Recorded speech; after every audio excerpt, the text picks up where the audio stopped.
সুপ্রভাত। আবার চলে এলাম সকলের সামনে আমাদের রান্নাঘরে। সকলকে জানাই হ্যাপি নিউ ইয়ার। এই নতুন বছরে সবাই ভালো থাকবেন, সুস্থ থাকবেন। এই নতুন বছরের প্রথম দিনে আমি একটা নতুনত্ব রান্না করে দেখাবো। সেটা হলো মটনের কিমা দিয়ে পেঁয়াজের দোরমা।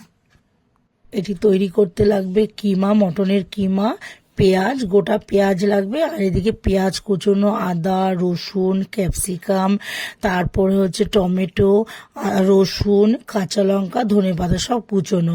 আর এদিকে তো সাদা তেল লাগবে, সর্ষের তেলও লাগবে।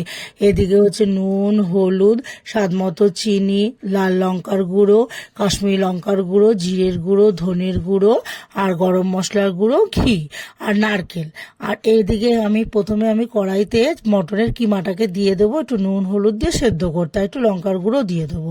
ওটা সেদ্ধ হতে হতে আমি এবার পেঁয়াজটাকে কুড়িয়ে নেবো। কুড়ানি দিয়ে আমি পেঁয়াজের ভেতরের অংশগুলোকে সব বার করে নেব কুড়িয়ে।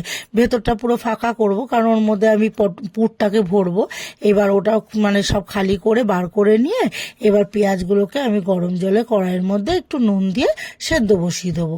এবার এটা সেদ্ধ হতে হতে আমি ততক্ষণে মিক্সির বাটির মধ্যে আদা, কাঁচা লঙ্কা, নারকেল আর যে পেঁয়াজটাকে আমি কুড়িয়ে রেখেছি সেই পেঁয়াজগুলো, আর এদিকে হচ্ছে ধনের গুঁড়ো আর জিরের গুঁড়ো, এবার এগুলোকে আমি ভালো করে একটু পেস্ট করে নেব।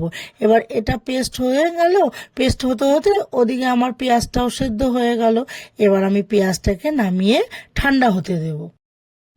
এবার কড়াইতে তেলটা গরম করে নেব, সর্ষের তেল দেবো, দিয়ে নিয়ে এবার গোটা জিরে আর গোটা গরম মশলা একটু ফোড়ন দিয়ে এবার পেঁয়াজ কুচোনো, আদা, রসুন, কাঁচা লঙ্কা, টমেটো, ক্যাপসিকাম যতগুলো সব কুচিয়ে রেখেছি সব সেগুলো দিয়ে দেবো। এবার দিয়ে নাড়াচাড়া করে মটনের কিমাটাকে ওর মধ্যে আমি দিয়ে দেবো। এবার তারপরে পরিমাণ মতো নুন, হলুদ আর স্বাদ মতো একটু চিনি দিয়ে নাড়াচাড়া করে নিয়ে আর কাশ্মীরি লঙ্কার গুঁড়ো দেবো। দিয়ে এবার ভালো করে নাড়াচাড়া করতে করতে যখন ভাজা ভাজা হয়ে শুকনো হয়ে আসবে তখন আমি ধনেপাতা দিয়ে ওটাকে এখন নামিয়ে রাখবো। এবার পুরটা ঠান্ডা হয়ে গেলে এবার পেঁয়াজের মধ্যে আমি সব পুরগুলোকে সমান করে প্রত্যেকটা পেঁয়াজের মধ্যে আমি ওগুলোকে ভরে রেডি করব। এবার এটা রেডি হয়ে গেলে এবার আমি ওভেনে কড়াই বসিয়ে দেব। এবার কড়াইটা গরম হয়ে গেলে ওর মধ্যে সর্ষের তেল আর একটু সাদা তেল মিশিয়ে অল্প দিয়ে দেব। দিয়ে এবার গোটা গরম মশলা, গোটা জিরে আর তেজপাতা ফোড়ন দিয়ে দেবো। এবার ফোড়ন দিয়ে যে মশলাটা পেস্ট করে রেখেছি সেই মশলাগুলোকে এবার আমি ওর মধ্যে দিয়ে দেব। এবার তারপরে পরিমাণ মতো নুন, হলুদ, তারপরে হচ্ছে লাল লঙ্কার গুঁড়ো, তারপরে কাশ্মীরি লঙ্কার গুঁড়ো, টক দই আর স্বাদ মতো একটু চিনি দিয়ে ভালো করে মশলাটাকে কষাবো।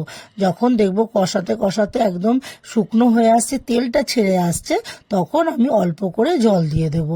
এবার জলটা ফুটে উঠলে আর যে পুরগুলো ভরে রেখেছি পেঁয়াজটাকে এবার ওগুলো ওর মধ্যে আস্তে করে সব বসিয়ে দেব। দিয়ে খুন্তির মাথা দিয়ে অল্প অল্প করে ওগুলোর উপরে শুধু গ্রেভিটাকে একটু দিয়ে দেবো। দিয়ে যখন গ্রেভিটা শুকিয়ে আসবে তখন গরম মশলার গুঁড়ো আর ঘি দিয়ে নাড়িয়ে চাড়িয়ে নামিয়ে নেব।